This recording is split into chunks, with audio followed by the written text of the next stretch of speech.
духтар моли мардум аст, лекин дар асл духтаронро ҳамчун мол шуда хуб нигоҳ намекунанд. Дар мардуми мо ҳамаи дороию боигариро падару модар ба писарҳояшон туҳфа мекунанд ва ба духтаронаш ҳеҷ чиз намемонад, чунки ӯ оиладор мешавад ва дар хонаи шавҳараш соҳиби ҳама чиз хоҳад шуд.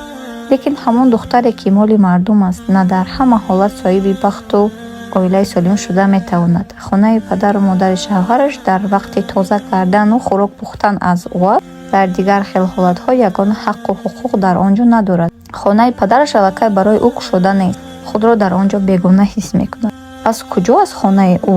Дар куҷо ӯ метавонад худро озоду хушбахт ҳис кунад? Хонаи зан он ҷост ки дар он ҷо шавҳараш аст, дуруст? Лекин агар бо оилаи шавҳараш зиндагӣ кунад, ба куллӣ озод нест. Тозагии хона ба тарзе ки ӯ мехоҳад намешавад. Хӯроке ки танҳо ӯ мехоҳад пухта наметавонад. Кадом корҳоро карда наметавонад? Дар комментарияҳо нависед. ин хел тарзи ҳаёт набояд ки қолаб шуда истад. ҳурмату иззат ҳама вақт бояд бошад, лекин озодӣ низ барои сутун кардани дӯстӣ муҳим аст. ман тарафдори он ҳастам ки агар падару модар дороӣ хуб дошта бошанд, аввал духтарҳояшонро дар ҳолати мабодо таги пар кунанд, писаронро эркачаи бекорхоҷа калон накунанд. акнун насли мо хуштомадҳои оянда бояд ин занҷири зангзадаро канему ба хеливу рашкро яктарафа кунем. саломат бошед дӯстон.